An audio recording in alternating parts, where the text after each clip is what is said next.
Guru. Hi students, welcome to C Guru. మనం ఆంధ్రప్రదేశ్ సంబంధించినటువంటి పారిశ్రామిక రంగం గురించి చదువుతూ ఉన్నాం. అవునా? ఇందులో మనకి ఇంకా కొన్ని మిస్లేనియస్ ఏరియాస్ ఉన్నాయి. ఆ మిస్లేనియస్ ఏరియాస్ మీకు ఇండియన్ ఎకానమీలో పనికి వస్తాయి, సేమ్ టైం మనకి ఏపీ ఎకానమీలో కూడా మనకి పనికి వస్తాయి. వాటిలో ఇదిగోండి, ఇది ఒకటి. ఇది సెజ్, స్పెషల్ ఎకనామికల్ జోన్స్. మనం తెలుగులో రాస్తే దీన్ని ప్రత్యేక ఆర్థిక మండలి అనొచ్చు. ప్రత్యేక ఆర్థిక మండలి, గమనించండి. స్పెషల్ ఎకనామికల్ జోన్ అంటే ఇది ఒక కాన్సెప్ట్. సపరేట్గా మీరు దీనికి సంబంధించి మీరు ఇక్కడ కూడా సపోర్ట్ తీసుకోవచ్చు. ఇది మనకు ఒక official website, special economical Jones of India అని మనకి సపరేట్గా కనిపిస్తుంది. జాగ్రత్త చూసుకోవచ్చు మీరు. సరే, దీని గురించి మనం చదువుకునే ముందు అసలు ఏంటి అంటే దీని దగ్గరికి వెళ్ళేటప్పుడు మనం ఇది చూద్దాం. ఫస్ట్ అసలు ప్రత్యేక ఆర్థిక మండలి అంటే ఏంటి?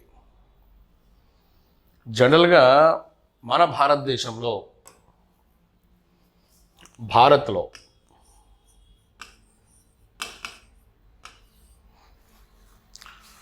ఉన్నటువంటి వస్తు ఎగుమతులను ప్రోత్సహించడానికి, వస్తు ఎగుమతుల ప్రోత్సాహం కోసం, ఈ ప్రోత్సాహం కోసం ఈ సెజ్ అనే భావన స్టార్ట్ అయింది అంటారు. కానీ యాక్చువల్గా మీకు సెజ్ అనే భావన ప్రారంభంలో కనిపించదు. ప్రారంభంలో ఏం కనిపిస్తుంది మీకు? ఇదిగోండి, ఈపీజెడ్ అనే భావన కనిపిస్తుంది. ఈపీజెడ్, ఎక్స్పోర్ట్ అండ్ ప్రాసెసింగ్ జోన్ అనేది మనకు కనిపిస్తుంది.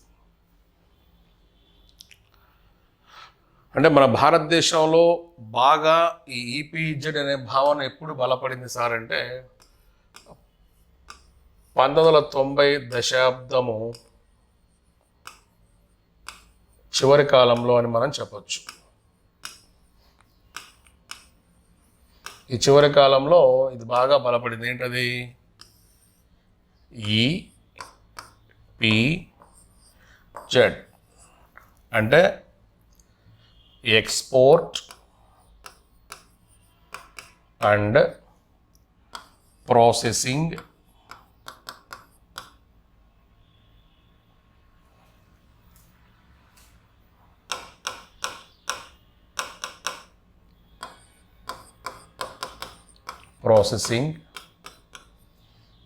జోన్ అనొచ్చు. ఈపీజెడ్ అంటే ఇక్కడ మీకు కనిపిస్తూ ఉంది, గమనించండి. ఇక్కడ జాగ్రత్త చూస్తే ఈ పదానికి అర్థం మీకు కనిపిస్తుంది. ఏది? ఎగుమతి అనేది మీరు చూడొచ్చు. దీనికోసం అంటే అర్థం ఏంటి? ఇక్కడ భారతదేశం యొక్క ఉత్పత్తి సామర్థ్యాన్ని పెంచుకోవటం కోసం. ఇప్పుడు ఎగుమతిని పెంచావు అంటే ఇక్కడ అర్థం ఏంటి? ఉత్పత్తి సామర్థ్యం పెంపు. ఉత్పత్తి సామర్థ్యం అనేది ఏం చేసుకోవచ్చు? పెంచుకోవడం కోసం. అంటే ఇక్కడ మీరు దశల వారికి మీరు గమనిస్తే ఉత్పత్తి సామర్థ్యం, ఇప్పుడు ఈపీజెడ్ దేన్ని బూస్టప్ చేస్తుంది? ఉత్పత్తి సామర్థ్యాన్ని పెంచుతుంది. ఉత్పత్తి సామర్థ్యం పెరిగిందనుకోండి, ఆటోమేటిక్గా మనకి సహజ వనరుల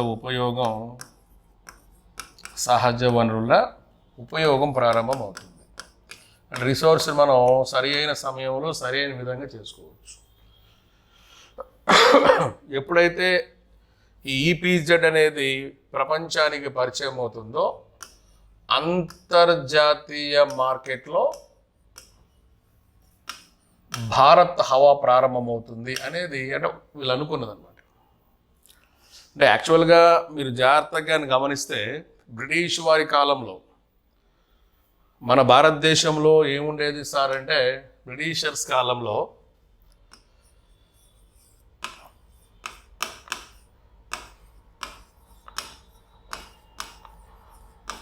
రెండు పదాలు మనకు కనిపించేవి. ఏంటి పదాలు? ఒకటి లాసోఫేర్ అనే ఒక పదం, రెండవది మర్కంటలిజం అనేది కనిపించేది. లాసోఫేర్ అండ్ మర్కంటలిజం అంటే కొద్దిగా దీని గురించి కూడా తెలుసుకుంటే మంచిది. ఇక్కడ లాసోఫేర్ అంటే అర్థం ఏమిటి అంటే ఒంటరిగా ఉండనిమ్ము అంటారు. కరెక్ట్గా పదం రాస్తే ఒంటరిగా ఉండనిమ్ము అంటే నిన్ను ఒంటరిగా ఉండే విధంగా వదిలేసేయండి. అంటే అర్థం ఏంటి?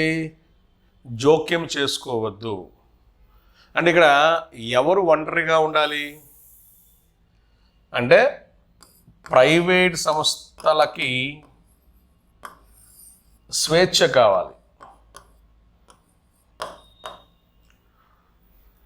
ప్రైవేట్ సంస్థలు స్వేచ్ఛగా ఒంటరిగా తమ పని తాను చేసుకోవాలి. అంటే ఎవరు జోక్యం చేసుకోకూడదు? ప్రభుత్వము జోక్యము చేసుకోరాదు. అంటే ప్రైవేటు వాళ్ళకి తగినంత స్వేచ్ఛగానే ఉంటే దేశ ఆర్థిక వ్యవస్థ అనేది అతి వేగంగా అభివృద్ధి చెందుతుంది అనేది ఈ లాసోఫేర్ని సమర్థించినటువంటి వ్యక్తుల వాదన. అంటే ఈ లాసోఫేర్లో ప్రైవేట్ పారిశ్రామికవేత్తలు ప్రభుత్వాన్ని ఎలా భావిస్తారు? ప్రభుత్వం అనేది అనవసరమైన చెడు అంటారు. గుర్తుపెట్టుకోండి, ప్రైవేట్ వ్యక్తుల దృష్టిలో ప్రభుత్వం అనేది అనవసరమైన చెడు, అనవసరమైన చెడు. ఈరోజు కూడా మీరు యూరోపియన్ కంట్రీస్ కానీ అమెరికన్ కంట్రీస్ కానీ ఈ దేశాల్లోకి వెళ్తే ప్రైవేట్ వ్యక్తులకు విపరీతమైన స్వేచ్ఛ ఉంటుంది. వాళ్ళు అనేది ఏంటి? నేను ఒక సంస్థ స్థాపించుకునేటప్పుడు నువ్వు నా మీద ఎటువంటి ట్యాక్స్లు వేస్తావు లేదా పర్మిషన్కి సంబంధించి ఏదైనా డబ్బు వసూలు చేసుకుంటావు చేసుకో, ఆ తర్వాత నా విషయంలో నువ్వు జోక్యం చేసుకో మాకు. ఓకే, ప్రాపర్గా నీకు కావలసినటువంటి ట్యాక్సెస్ కానీ అవన్నీ నేను పే చేసుకుంటాను అని.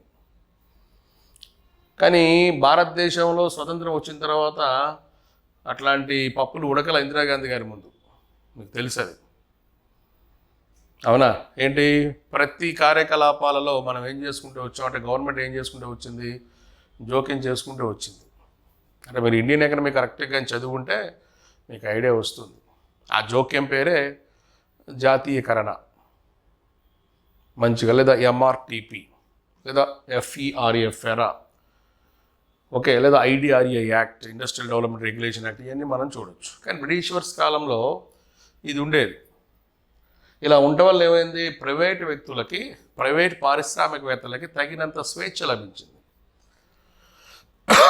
అది వాళ్ళ దేశాల్లోనే కాదు, ఇటువంటి సిస్టమ్ని ఏం చేశారు వీళ్ళు మన భారత్లో కూడా ప్రవేశపెట్టారు.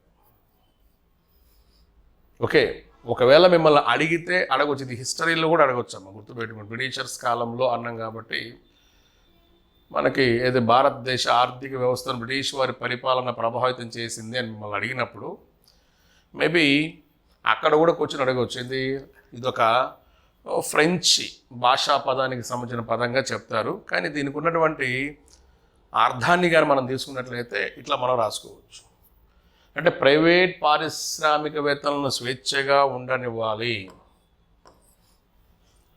ఆ స్వేచ్ఛగా ఉండనిచ్చే విధంగా ఒక పదానికి ఆ అర్థం ఏమిటి? ఒంటరిగా ఉండనిమ్ము, మా పని మమ్మల్ని చేసుకొనివ్వండి, don't interfere into our activities. ఎవరిని ఇంటర్ఫియర్ కావద్దు అంటున్నారు? ప్రభుత్వాన్ని ఇంటర్ఫియర్ కావద్దు అంటున్నారు. ప్రభుత్వము లాసో ఫేర్ అనే వాదన సమర్థించే వ్యక్తుల యొక్క దృష్టిలో ప్రభుత్వం అనేది ఒక అవసరమైన కాదు, అనవసరమైనటువంటి చెడు అని వాళ్ళ భావన. ఇంకోటి రెండోది ఏం చెప్పాం మనం? మర్కంటలిజం అని చెప్పాం.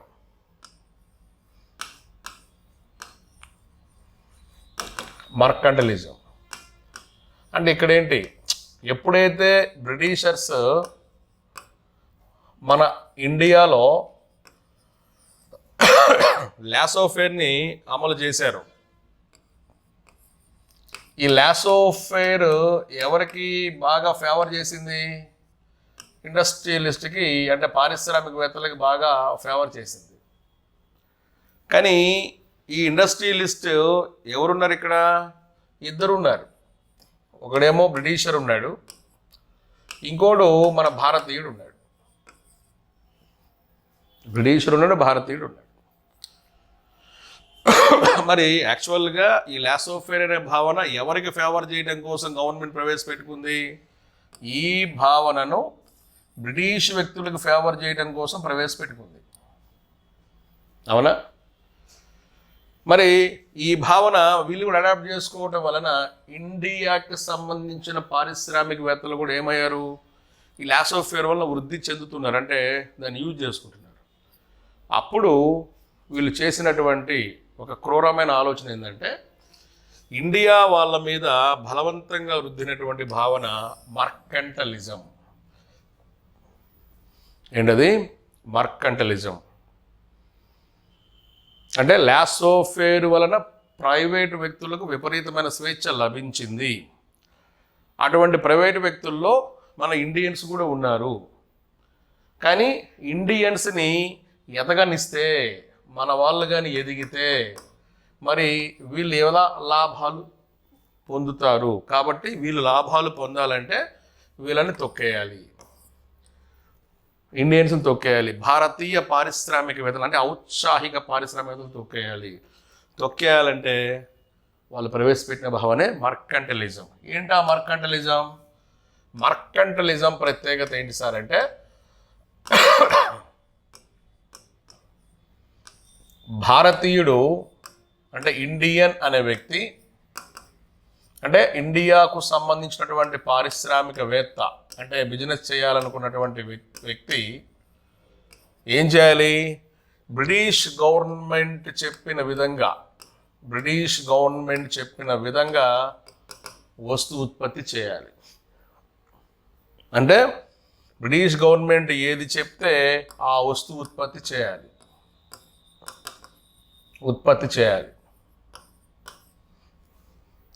అలానే ఈ వస్తువుని ఎవరికి అమ్మమంటే, ఎవరికి అమ్మాలో బ్రిటిష్ గవర్నమెంటే చెప్తుంది. లేదా వేరే వాళ్ళకి అమ్మితే, అంటే వేరే వారితో వ్యాపారము చేస్తే, ఈ వ్యాపారానికి బ్రిటిష్ గవర్నమెంట్ యొక్క అనుమతి ఉండాలి.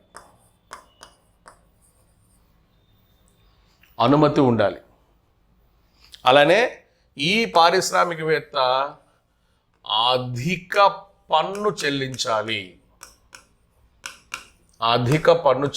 అంటే బ్రిటిషర్స్తో పోలిస్తే ఎక్కువ పన్ను కట్టాలి. బ్రిటిషర్స్ ఒక 3% పన్ను అనుకోండి, మనం 300% కట్టాలి. 100కి 3 రూపాయల పన్ను వాడికి, మనకి 100కి 300 రూపాయల పన్ను.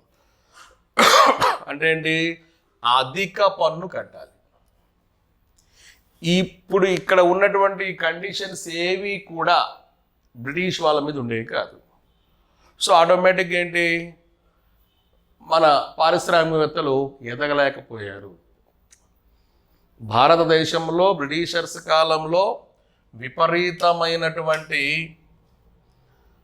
ప్రైవేట్ పారిశ్రామికవేత్తలు డెవలప్ కావడానికి కారణమైనటువంటి భావన లాసోఫేర్. కానీ ఈ లాసోఫేర్ ఏం చేసింది? బ్రిటిష్ వారితో పాటు భారతీయులకు కూడా ఒక ఛాన్స్ ఇచ్చింది. కానీ బ్రిటిష్ వారి యొక్క కుటిల రాజకీయ నీతి ఏంటి? బ్రిటిష్ వారు మాత్రమే ఎదగాలి, బ్రిటిష్ పారిశ్రామికవేత్తలు ఎదగాలి. కాబట్టి they introduced mercantilism. What is meant by mercantilism? To suppress our Indian industrialist by putting high level taxes. లేదా ఏ వాణిజ్యం చేయాలంటే ఎవరితో వ్యాపారం చేయాలన్న అనుమతి కావాలి, లేదా బ్రిటిష్ ప్రభుత్వం చెప్పిన విధంగానే, అంటే వాళ్ళు ఎవరికి అమ్మమంటే వాళ్ళకి అమ్మాలి. గుర్తుపెట్టుకోండి. ఇది నేను ఇక్కడ ఎందుకు ప్రస్తావన తీసుకొచ్చాను సార్ అంటే, ఇప్పుడు మనం భారతదేశంలో స్పెషల్ ఎకనామికల్ జోన్స్ అనే భావన గురించి మనం చదువుతున్నాం, అవునా? ప్రత్యేక ఆర్థిక మండలి గురించి. ఈ ప్రత్యేక ఆర్థిక మండలి ఒక్కసారిగా వచ్చిందేం కాదు. ఏంటి? ప్రత్యేక ఆర్థిక మండలి భారతదేశంలో ప్రవేశపెట్టే ముందుగా, ఆ భావన ప్రవేశపెట్టే ముందుగా మనము ఈపీజెడ్ అనే భావనకి వెళ్ళి ఉన్నాం. దేనికి? ఈపీజెడ్. ఈ ఈపీజెడ్ ప్రత్యేకత ఏంటి? To encourage our Indian exports, to introduce our Indian export in our international market, to enhance hour market. అందుకోసం దీన్ని తీసుకొని పెట్టారు. ఓకే, ఇది ఎప్పుడు బలపడింది అన్నప్పుడు ఏమా, ఇదిగోండి 1990 దశాబ్దం చివరి కాలంలో బలపడింది. అంటే వ్యాపారము చెయ్యాలి అనే ఒక ఆశ, ఒక దృక్పథం, భారతదేశాన్ని డెవలప్ చేయాలనేది బ్రిటిషర్స్ కాలంలో ఉన్నప్పటికి కూడా వాళ్ళు మన ఇండియన్ ఇండస్ట్రియలిస్ట్ తొక్కేశారు. తర్వాత కాలంలో మనకు స్వతంత్రం వచ్చిన తర్వాత ఏంటి? ఇదిగో ఇది స్టార్ట్ అయింది. ఏంటి? ఇవి. కానీ మీరు గమనించాల్సిన అంశం ఏంటి అంటే, ఈ సెజ్ల భావన ఎప్పుడు మనకి 1990s చివరిలో వచ్చినప్పటికి కూడా భారతదేశంలో ఫస్ట్ సెజ్ ఎప్పుడు వచ్చింది సార్ అంటే, మీరు గుర్తుపెట్టుకుని 1965లో కాండ్లా సెజ్ ప్రకటించారనేది గుర్తుపెట్టుకోండి. సెజ్ అంటున్నా, ఈపీజెడ్ అని గుర్తుపెట్టుకోండి. అంటే యాక్చువల్గా ఈపీజెడ్ల ప్రస్తావన మీకు 1990sలో వచ్చినప్పటికీ, ఈపీజెడ్ ప్రస్తావన 1990s తుది కాలంలో వచ్చినప్పటికి కూడా దేశవ్యాప్తంగా చేద్దామని, అది ప్రారంభంలో మాత్రం 1965లో ఎక్కడ పెట్టడం జరిగింది? కాండ్లాలో పెట్టడం జరిగింది. To encourage our Indian exports, to introduce our Indian exports into international market, to enhance our Indian market. ఇది మనం గమనించాలి. దీనికోసం అప్పట్లో వీళ్ళు ఏం చేశారు సార్ అంటే, ఈ ఈపీజెడ్లను డెవలప్ చేసుకోవడం కోసం 1997, 2002 ఎగ్జిమ్ పాలసీని వాడుకున్నారు. ఎక్స్పోర్ట్ ఇంపోర్ట్ పాలసీ ఉంది కదా, ఈ పాలసీని అప్పట్లో ఉపయోగించుకొని దీన్ని రన్ చేసుకుంటూ వచ్చారు. ఓకే, అయితే మనకి తెలిసిందే మన భారతదేశంలో ఉన్నటువంటి ఇప్పుడు 1990s తుది కాలంలో, అంటే మీకు ఐడియా ఉండాలి ఏంటి, అప్పట్లో ఎంఆర్టీపీ యాక్ట్ అని ఇట్లాంటివి చాలా వచ్చాయి. కానీ ఇండియాకి మంచి బూస్టప్ ఇచ్చింది ఏంటి? 1991 నూతన ఆర్థిక విధానం. ఇది మీకు తెలిసిందే. కానీ నూతన ఆర్థిక విధానం ఇంట్రడ్యూస్ చేసినప్పటికి కూడా చిన్న చిన్న అడ్డంకులు కేంద్ర ప్రభుత్వానికి సంబంధించి, కేంద్ర విధానాల వలన. ఎప్పుడైతే ఈ అడ్డంకులు వచ్చాయో చివరికి వీళ్ళు ఏం చేశారు? ఈ పాలసీని అడ్డం పెట్టుకొని, వద్దు ఈపీజెడ్ కాదు, మన భారతదేశంలోకి ఈపీజెడ్ బదులు ఎస్ఈజెడ్ అనే భావన అమలు చేస్తే బాగుంటుంది. ఏంటది? స్పెషల్ ఎకనామికల్ జోన్ని అమలు చేస్తే బాగుంటుంది అని. ఎందుకు సార్ అంటే, ఈ పాలసీని మీరు జాగ్రత్తగా గమనించండి. గమనిస్తే మీకే అర్థమవుతుంది. ఇక్కడ ఎగుమతుల విధానము, దిగుమతుల విధానం గురించి ఉంది, అవునా? కానీ ప్రారంభంలో ఈపీజెడ్ అంటే అక్కడ మీకు బాగా ఏది ఎలివేట్ అవుతా ఉంది? ఈ ఫర్ ఎక్స్పోర్ట్ ఓన్లీ. అవునా? నువ్వు ఏదన్నా ఎక్స్పోర్ట్ చేయాలి అనుకుంటే, ఎగుమతి చేయాలనుకుంటే దానికి సంబంధించిన ప్రాసెసింగ్ ఖర్చులు నేను భరిస్తాను, నువ్వు నా దగ్గర నుంచి చేసుకోవాలి. కానీ తర్వాత ఏం చేశారు, ఎక్స్పోర్టే కాదు మనం ఇంపోర్ట్స్ కూడా మనం మేనేజ్ చేయాలి, అలా చేస్తేనే మనకి భారతదేశ ఆర్థిక వ్యవస్థ ఊతం వస్తుంది అని చెప్పి ఏం చేశారు, ఈపీజెడ్ భావాన్ని ఎస్ఈజెడ్గా మార్చారు. గుర్తుపెట్టుకోండి, ఎస్ఈజెడ్ కూడా మన భారతదేశంలో తొలిది కాండ్లానే. అయితే ఇది 2000 ఏప్రిల్ నుంచి కొద్దిగా ఈ భావన భారతదేశంలో బలపడింది అంటారు.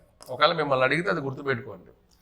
భారతదేశంలో ఈపీజెడ్ల ప్రస్తావన ఎప్పుడు వచ్చింది అని అడిగితే, ఏమ్మా భారతదేశంలో ఈపీజెడ్ల ప్రస్తావన ఎప్పుడు వచ్చిందని అడిగితే మీరు పెట్టాల్సిన ఆన్సర్ ఏంటి సార్ అంటే, జాగ్రత్త గుర్తుపెట్టుకోండి, ఈపీజెడ్ల ప్రస్తావన ఎప్పుడు వచ్చింది అని మిమ్మల్ని అడిగాడు అనుకోండి, 1990వ దశాబ్దం తుది కాలంలో అని గుర్తుపెట్టుకోవాలి. ఎక్కడ? తుది కాలంలో. కానీ ఎస్ఈజెడ్ల ప్రస్తావన ఎప్పుడు వచ్చింది, ఎస్ఈజెడ్ల ప్రస్తావన ఎప్పుడు వచ్చింది అని కానీ మిమ్మల్ని అడిగితే 2000 ఏప్రిల్లో వచ్చింది. ఎప్పుడు వచ్చింది? 2000 ఏప్రిల్. ఓకే, అంటే కొంతమందికి ఇంతసేపు టాపిక్ విన్నా కానీ ఒక డౌట్ వస్తుంది, అసలు ఏంటి సార్ ఇది అని. సింపుల్గా మన భాషలో చెప్పాలంటే, నువ్వు ఒక వస్తువును ఎగుమతి చేద్దాం అనుకుంటున్నావు అంటే మన భారతదేశం నుంచి, లేదా ఇప్పుడు నా దగ్గర నేను ఒక అంతర్జాతీయ మార్కెట్కి సంబంధించిన వ్యక్తినమ్మా, భారతీయుడినే. ఇదిగోండి ఇప్పుడు ఇలా తీసుకున్నాం, కాండ్లానే ఎందుకు అంటే ఇక్కడ మీరు జాగ్రత్తగా గమనించండి. ఇప్పుడు కాండ్లా పోర్ట్ మనకి ఇక్కడ కనిపిస్తుంది.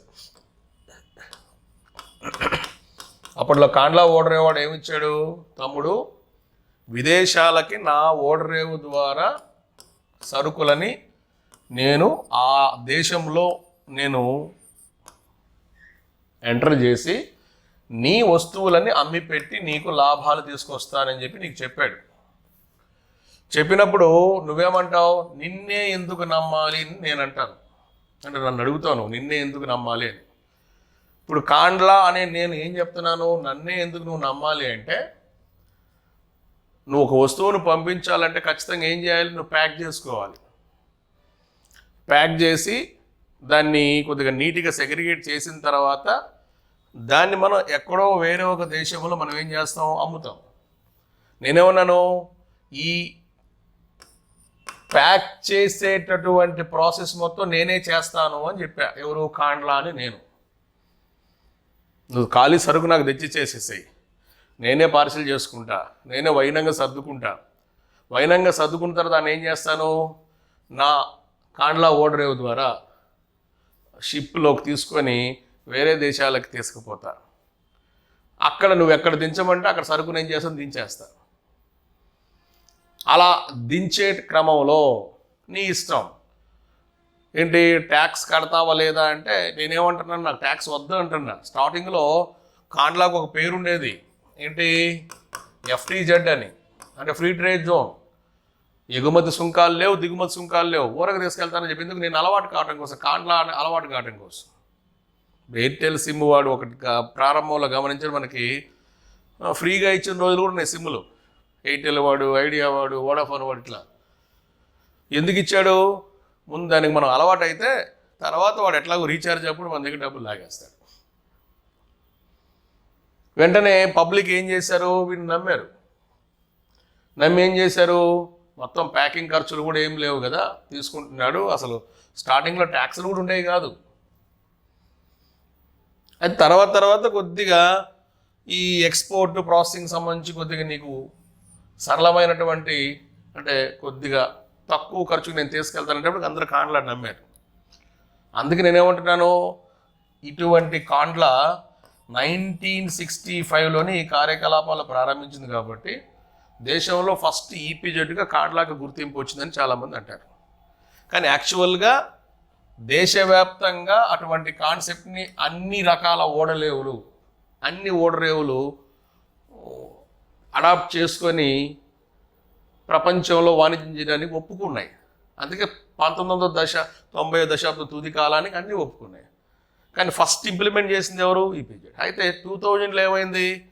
కాదు, మన ఎగ్జిమ్ పాలసీని బేస్ చేసుకొని ఇంకా మనం నాట్ ఎక్స్పోర్ట్స్, ఇంపోర్ట్స్ కూడా మనం మేనేజ్ చేద్దాము. అలా ఇంపోర్ట్స్ కూడా మేనేజ్ చేయాలంటే అసలు పేరు మార్చేద్దాము. అందుకే ఏం పేరు పెట్టారు? సెజ్ అనే పేరు పెట్టడం జరిగింది.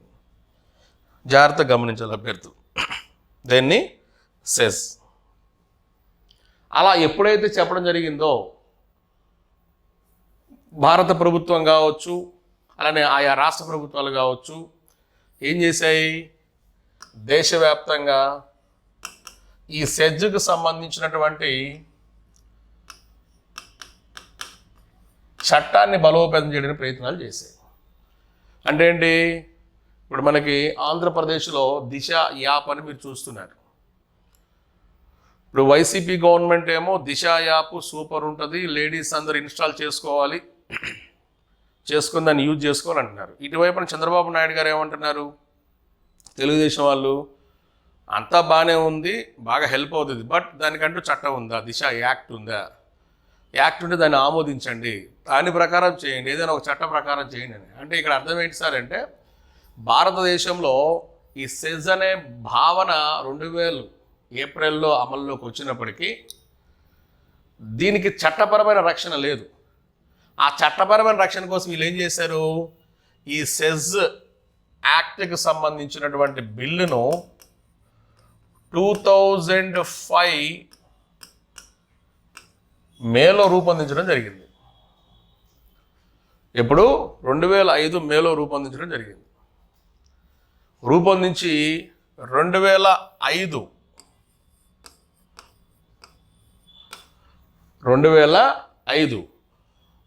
జూన్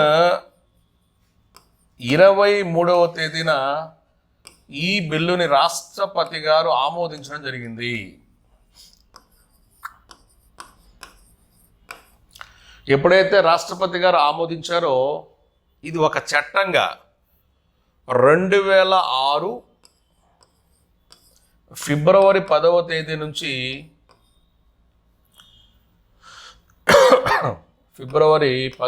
నుంచి ఒక యాక్ట్గా అమలు చేయబడింది. గమనించాలి, 2006 ఫిబ్రవరి 10 నుంచి సెజ్ యాక్ట్ అనేది అమలైనది. అంటే రేపు అడుగుతాడు, సెజ్ అనే దానికి చట్టపరమైనటువంటి రక్షణ అంటే ఆ సెజ్ అనే భావనకి ఎప్పుడు వచ్చింది సార్ అంటే 2006 ఫిబ్రవరి 10. మరి ఫిబ్రవరి 9వ తేదీ వరకు ఏంటి? జస్ట్ మనకు ఆ ఎగ్జిమ్ పాలసీ ప్రకారం మనం రన్ చేసుకుంటూ వచ్చాం. ఇలా చేసి ఈ సెజ్ యాక్ట్లో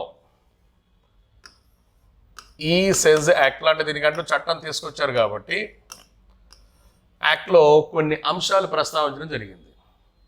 యాక్ట్లో చెప్పడం ఏంటి?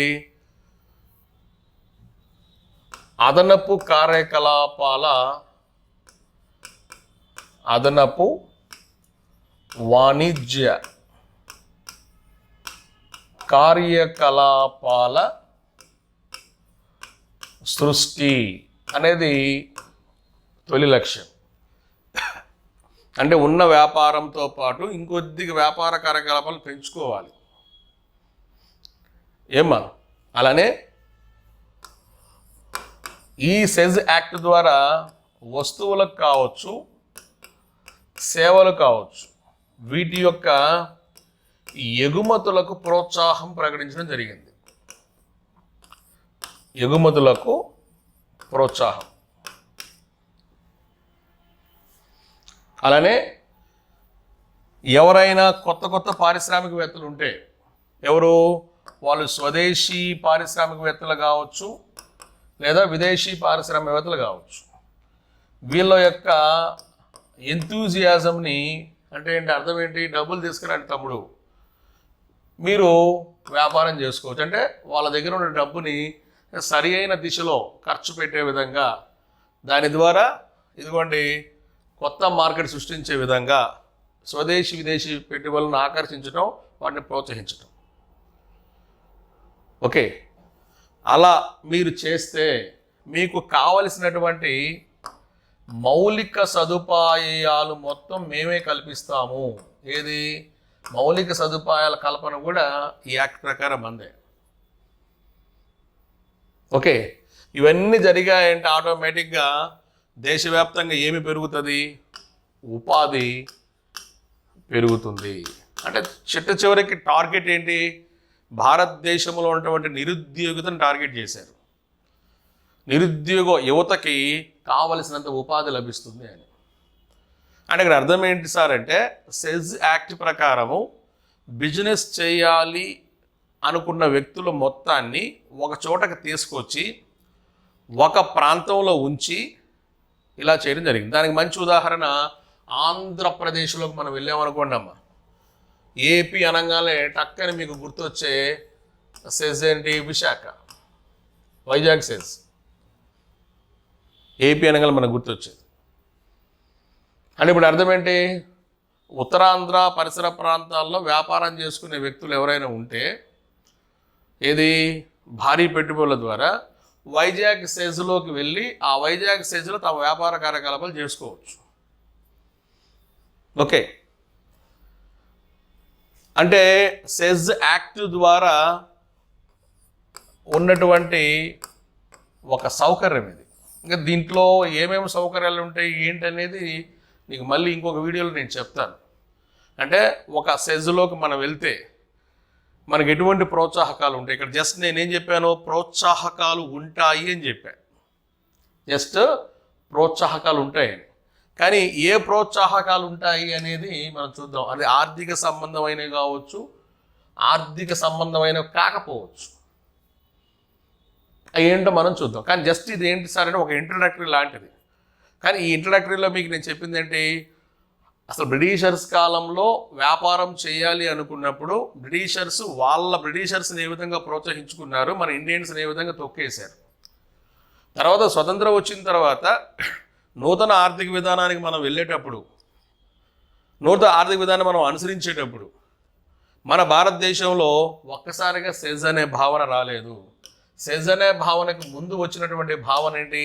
ఈపీజెడ్ అనే భావన. ఓకే, ఈ ఈపీజెడ్ భావన వచ్చిన తర్వాత దాని తర్వాత నిదానంగా ఏం చేశారు? సెజ్ అని పేరు మార్చారు. అంటే ఈపీజెడ్ అంటే ఏంటి, సెజ్ అంటే ఏంటి, ఇవన్నీ మనం చూస్తాం. ఇప్పుడు ఇదంతా నేను ఎక్స్ప్లెయిన్ చేశాను కదా. కావాలంటే మీరు సైట్ వర్క్ చేసి చూడండి, అంటే వెబ్సైట్లోకి వెళ్ళి మీరు చూసినా కానీ అదే ఉంటుంది మనకి. ఇప్పుడు మీకు చూపిస్తాను. ఆ ఇంట్రడక్టరీలో మీరు చూస్తే మీకే అర్థమవుతుంది. స్పెషల్ ఎకనామికల్ జోన్స్ ఇండియా, ఇది అఫిషియల్ వెబ్సైట్ ఇది. అందులో కూడా వాడు చెప్పింది అదే. మీరు లోపలికి వెళ్ళి దాంట్లో చదువుకుంటే మీకే అర్థమవుతుంది. చూద్దాం, రిఫ్రెష్ అవుతుంది.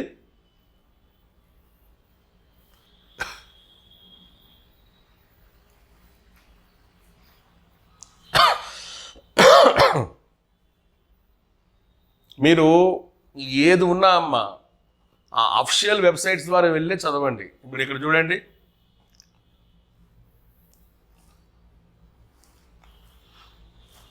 కొద్దిగా చదువుతాను, మీకే అర్థమవుతుంది. అంటే కనపడకపోవచ్చు కొంతమందికి, మొబైల్లో చూస్తుంటారు కదా మీరు. కొద్దిగా చదువుతాను, మీకే అర్థమవుతుంది. India was one of the first in Asia to recognise to effectiveness of the export processing zones. Okay, అంటే భారతదేశము ఆసియా ఖండంలో ఈపీజెడ్లకు సంబంధించినటువంటి భావన ప్రవేశపెట్టడం ద్వారా ఎగుమతులు ప్రోత్సహించడానికి ఇతర దేశాలతో ముందుకు వచ్చింది. ఇది ఒక దేశం అంటున్నాడు. ఏంటది? The model in promoting exports with Asia's first EPZ setup in Kandla in 1965. నేను ఇందా చెప్పింది అదే కదా. భారతదేశంలో మొదటి ఈపీజెడ్ ఏంటి అంటే కాండ్లా అని చెప్పాను. ఇక్కడ మీకు కొద్దిగా ఇన్ఫర్మేషన్ ఇంకొద్దిగా మంచి దొరికింది. ఏంటి? భారతదేశంలోనే కాదు, ఆసియాలోనే మొట్టమొదటి ఈపీజెడ్గా దేనికి గుర్తింపు ఉంది? కాండ్లా గుర్తింపు ఉన్నది. అయితే with a view to overcome to shortcoming experienced on account of the multiplicity of controls and clearances, absence of world class infrastructure. అంటే ఇక్కడ మనకి వచ్చినటువంటి ప్రాబ్లం ఏంటి అంటే, మనం ప్రకటించా కానీ ప్రపంచ స్థాయి ప్రమాణాలు మనకి లేవు. ఈ ప్రపంచ స్థాయి ప్రమాణాలు లేకపోవడంతో ఈ ప్రపంచ స్థాయి ప్రమాణాల కోసం ఏం చేశారు? అంటే ప్రపంచ మార్కెట్తో మనం పోటీ పడాలి కదా, ఎగుమతులే కాదు దిగుమతులు కూడా ప్రోత్సహించాలనే క్రమంలో ఇదిగోండి the special economical zone policy was announced in April 2000 ఏం చేశారు, ఒక పాలసీని ప్రకటించడం జరిగింది. అని అదే చెప్పింది. అంటే ఈపీజెడ్ల భావన ఎస్సీజెడ్లుగా ఎప్పుడు మారిందని మిమ్మల్ని అడిగినప్పుడు 2000 అని మీరు చెప్పొచ్చు. అయితే ఈ పాలసీకి సంబంధించినటువంటి విధానాలు మనం అమలు చేసుకునే క్రమంలో చట్టపరమైనటువంటి రక్షణ మనకు కావాలి కాబట్టి ఇక్కడ జాగ్రత్త గమనించండి. మొత్తం మీరు చదవాల్సిన అవసరం లేదు, ఈ కొద్దిగా చూసుకోండి.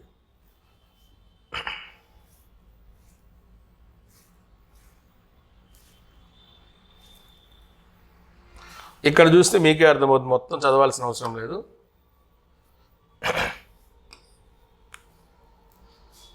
The Special Economical Zone Act 2005 was passed by Parliament in May 2005. ఇప్పుడు చెప్పాను కదా మీకు 2005లో బిల్ పాస్ అయింది. అయితే which received presidential assent on the 23rd of June 2005. 2005 June 23వ తేదీన ఇది రాష్ట్రపతి గారి యొక్క ఆమోదం పొందింది. ఓకే, అలా ఆమోదం పొందిన తర్వాత ఏమ్మా came in to effect on 10th February 2006. 2006 ఫిబ్రవరి 10వ తేదీన ఇది చట్టంగా మనకి అమల్లోకి వచ్చింది. అమల్లోకి వచ్చినటువంటి ఈ చట్టంలో మనకి ఇచ్చింది ఏంటి అన్నప్పుడు ఇక్కడ చూడండి ఏమిచ్చాడు. ఇక్కడ కొద్దిగా పెద్ద చేద్దాం, ఇక్కడ మీకు అర్థమవుతుంది. Generation of additional economic activity, అదనపు ఆర్థిక కలాపాల సృష్టి. అలానే promotion of exports of goods and services, అంటే వస్తువులను మరియు సేవలను ప్రమోట్ చేసుకోవడం కోసం ఎక్కడ అంతర్జాతీయ మార్కెట్లోకి. అలానే promotion of investment from domestic and foreign sources, ఇందాక చెప్పాను కదా, స్వదేశీ మరియు విదేశీ పెట్టుబడులను ప్రోత్సహించడం కోసం. అలానే క్రియేషన్ ఆఫ్ ఎంప్లాయ్మెంట్ ఆపర్చునిటీస్, దేశవ్యాప్తంగా నిరుద్యోగ యువతకు ఉపాధి అవకాశాలను ప్రోత్సహించడం కోసం. అలానే డెవలప్మెంట్ ఆఫ్ ఇన్ఫ్రాస్ట్రక్చర్ ఫెసిలిటీస్, మౌలిక వస్తువులను పెంచడం కోసం. అంటే బిజినెస్ డెవలప్ అవుతూ ఆటోమేటిక్గా అక్కడికి పెట్టుబడులు వచ్చాయంటే విపరీతమైనటువంటి ఉపాధి లభిస్తుంది. ఉపాధి లభించిందనుకోండి, మనీ అనేది చేతుల నిండా వచ్చేస్తుంది. ఈ క్రమంలో తెలియకుండా మనం ఏంటి ఆ ప్రాంతాన్ని మనం ఇన్ఫ్రాస్ట్రక్చర్ని తీసుకొని హ్యాపీగా మనం డెవలప్ చేయొచ్చు. ఎప్పుడైనా మీరు సెజ్కి సంబంధించినటువంటి పిక్స్ కానీ మీరు చూస్తే, జస్ట్ మీకు అవగాహన కోసం ఒకటి చూపిస్తాను చూడండి. నేను నెట్ నుంచి కలెక్ట్ చేసింది, ఇది ఇట్లా ఉంటుంది. అంటే ఏంటి, రోడ్స్, బిల్డింగ్స్, అండ్ అక్కడ ఉన్నటువంటి వాటర్ కనెక్టివిటీ, ఇన్ఫర్మేషన్ కనెక్టివిటీ, అవన్నీ చాలా ఈజీగా డెవలప్ అయిపోతాయి. ఆటోమేటిక్గా ఏంటి, ప్రత్యక్ష మరియు పరోక్ష ఉపాధి అవకాశాలు రెండు పెరుగుతాయి. ప్రత్యక్ష ఉపాధి పెరుగుతుంది, పరోక్ష. ఇప్పుడు మన హైదరాబాద్కి వస్తే మీకు అనిపించదు అదే, ఎందుకు హైదరాబాద్కి అందరు రావడానికి ఇష్టపడతారు సార్ అంటే, ఇక్కడ ప్రత్యక్ష ఉపాధి లభిస్తుంది, ఆ ప్రత్యక్ష ఉపాధిని బేస్ చేసుకుని పరోక్ష ఉపాధి లభిస్తుంది. సింపుల్. ఇప్పుడు ఒక మాల్, ఒక పెద్ద షాపింగ్ మాల్ ఉందనుకోండి, షాపింగ్ మాల్లో ఉన్నటువంటి ఉద్యోగస్తులందరూ ప్రత్యక్ష ఉపాధి అనుకుంటాం. కానీ ఆ షాపింగ్ మాల్ని ప్రతిరోజు కనీసం ఒక 10 నుంచి 20 వేల మంది సందర్శిస్తూ ఉంటారు. ఈ 10 నుంచి 20 వేల మంది సందర్శిస్తూ ఉన్నప్పుడు వాళ్ళు వేరియస్ ప్లేస్ నుంచి వచ్చినప్పుడు, ఆ వేరియస్ ప్లేస్ నుంచి వచ్చే క్రమంలో ట్రాన్స్పోర్ట్ అనేది వాళ్ళ కంపల్సరీ కాబట్టి ఆటోమేటిక్గా ఆటో వాళ్ళకి కానీ వీళ్ళకి కానీ కొద్దిగా ఉపాధి దొరికినట్లే. అలానే ఆ ఏరియాకి వచ్చిన తర్వాత షాపింగ్ చేసే క్రమంలో ఆ మాల్ పరిసర ప్రాంతాల్లో వాళ్ళు ఏదో ఒకటి తినడం జరుగుతుంది, ఏదో ఒక యాక్టివిటీ. ఆటోమేటిక్ ఏంటి, చుట్టుపక్కల ఉన్న వెండర్స్ మొత్తానికి ఏమవుతుంది, కావాల్సినంత ఉపాధి లభిస్తుంది. ఇప్పుడు మంచి ఉదాహరణ, ఇప్పుడు అశోక్ నగర్ ఉందండి మనకి, ఏది గ్రూప్స్కి సంబంధించి. స్టూడెంట్స్ అందరూ నోటిఫికేషన్ అనే పేరుతో ఒకసారిగా వచ్చి అశోక్ నగర్లో కూర్చున్నారు అనుకోండి, మీరు మహా అయితే ఒక ఇన్స్టిట్యూట్లో ఒక 20,000 ఫీజు కట్టి కూర్చుంటారు. కానీ నేను చాలాసార్లు క్లాసుల్లో కూడా అన్నా, మీ వలన ఇన్స్టిట్యూట్లు 20,000 కనిపిస్తున్నాయి, బట్ మీరు ఇన్స్టిట్యూట్లో క్లాసులు వినడానికి దగ్గర 6 నెలల నుంచి సంవత్సరం పాటు మీరు కానీ ఉంటే ఈ సంవత్సరం వ్యవధిలో హాస్టల్స్ మెయింటైన్ చేయాలి, మీరు మెస్సులు మెయింటైన్ చేసుకోవాలి. అవునా? ఈ క్రమంలో హైదరాబాదులో మీకు తెలియకుండానే విపరీతమైన సంపదను మీరు సృష్టిస్తారు. మీ వల్ల బుక్ షాప్ వాళ్ళు బతుకుతారు, జెరాక్స్ షాప్ వాళ్ళు బతుకుతారు, హోటల్స్ బతుకుతాయి. అవునా? అలానే హాస్టల్స్ బతుకుతాయి. హాస్టల్స్ని బేస్ చేసుకొని హాస్టల్స్లో పనిచేసే ఎంప్లాయీస్ బతుకుతారు. ఇవన్నీ ఉంటాయి just because of single notification. అట్లనే ఇక్కడ కూడా ఒక ప్రాంతం సెజ్గా డెవలప్ అయింది అంటే ఆ సెజ్గా డెవలప్ అయినప్పుడు ఆటోమేటిక్గా ఏంటి, ఇవన్నీ వస్తాయి. అందులో మెయిన్ మనకి ఇంపార్టెంట్ ఏంటి సార్ అంటే మౌలిక వసతుల కల్పన అనేది మనకి చాలా ఇంపార్టెంట్. ఆటోమేటిక్గా అన్నీ వచ్చేస్తాయి. ఇప్పుడు మీ ఊరికి హైదరాబాద్ ఉన్న తేడా చూసుకుంటే మీకే అర్థమవుతుంది. హైదరాబాద్కి పొటెన్షియాలిటీ ఉంది సార్ అంటారు మీరు ఆవేశంగా. ఎందుకుంది అంటే అందరూ వస్తున్నారు ఇక్కడికి. నేను ఎప్పుడు అంటుంటాను, సిటీస్లో ఏది విజయవాడ కానీ, హైదరాబాద్ కానీ, వైజాగ్ కానీ, బెంగళూరు కానీ ఇటువంటి నగరాలకు మీరు వెళ్ళినప్పుడు చిన్న చిన్న పండగలు కూడా జరుపుకుంటూ ఉంటారు. ఇక్కడ కొన్నిసార్లు ఆశ్చర్యం వేస్తుంది, ఏంటి ఈ పండగ కూడా చేసుకుంటారా అని. కానీ ఇక్కడ ఏంటి, ఆ పండగని బేస్ చేసుకొని పండగకి ముందు రోజు పెద్ద మార్కెట్ నడుస్తుంది. అదొక ఉపాధి. ఇప్పుడు సంక్రాంతి పండగకి మనం గొబ్బెమ్మలు పెట్టడం కోసం కావచ్చు, లేదా ఇల్లు అల్లుకోవడం కావచ్చు, పేడ ఎక్కడైనా తెచ్చుకుంటాం. హైదరాబాద్లో పేడ కూడా కొనుక్కోవాల్సిందే, పిడకలు కూడా కొనుక్కోవాల్సిందే. ఇక్కడంతా మార్కెట్ మార్కెట్ మార్కెట్ మార్కెట్. ఇప్పుడు హైదరాబాద్ తెలియకుండా ఒక పెద్ద ఎస్సీజెడ్ లాగా కనిపిస్తుంది. ఎక్కడ ఏ వస్తువు కావాలంటే ఆ బజార్కి వెళ్ళిపోవచ్చు. కానీ గుర్తుపెట్టుకోవాలి, అంటే ఈ వీడియోలో నీకు కొద్దిగా కష్టంగా అనిపించేది ఏంటి సార్ అంటే, కొత్త పదాలు ఏంటి సార్ అంటే నాకు తెలిసి ఇవి కనిపిస్తాయి. ఏం కనిపిస్తాయి? ఈ లాసో ఫేర్ ఒకటి, మర్కంటలిజం ఒకటి. అది తెలుసుకున్న తర్వాత ఇది చదవండి. నెక్స్ట్ వీడియోలో మనం ఏం చేద్దామంటే సెజ్లో ఉండే అసలైన అంశాలు ఏంటి. ఇప్పుడు నేను చెప్పింది యాక్ట్ వరకు తీసుకొని చాపా. సెజ్లో ఏముంటాయి ఏమ్మా అది కొద్దిగా చదువుకోవాలి. అంటే సెజ్లో ఎటువంటి ప్రోత్సాహకాలు ఉంటాయి, అవి ఆర్థిక సంబంధమైనవా, లేదా సామాజిక సంబంధమైనవా, లేదా సంక్షేమ సంబంధమైనవా, అవన్నీ మనం చూసుకోవాలి. చూస్తే మీకు కొద్దిగా ఆ తర్వాత ఏం చేద్దామంటే మన ఆంధ్రప్రదేశ్లో ఉన్నటువంటి సెజ్లు ఎన్ని ఉన్నాయి, అలానే ఇండియాలో ఉన్నటువంటి సెజ్లు ఎన్ని ఉన్నాయి, ఒక మైండ్ డేటా అంటే ఒక నాలెడ్జ్ బేస్డ్ డేటా ఒకటి మనం చదువుకొని పెట్టేసుకుంటే చాలు. దీని మీద ఒక నీకు సెంట్రల్ ఐడియా వచ్చినట్లు.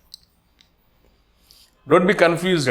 నేను చెప్పిందంతా ఏంటి సార్ అంటే సెజ్ అనే భావన ఎలా వచ్చింది, అది చట్టపరమైనటువంటి ఆమోదంలోకి ఏ విధంగా వచ్చింది, ఆ చట్టంలో ఉన్నటువంటి వాళ్ళ యొక్క ఉద్దేశాలు లక్ష్యాలు ఏంటి, అంతవరకు చదివాము. నెక్స్ట్ ఏం చేస్తాం, సెజ్లో ఉండే అసలు సిసలైన అంశాలు ఏంటి అనేది మనం తర్వాత వీడియోలో చూద్దాం. ఓకేనా అమ్మా?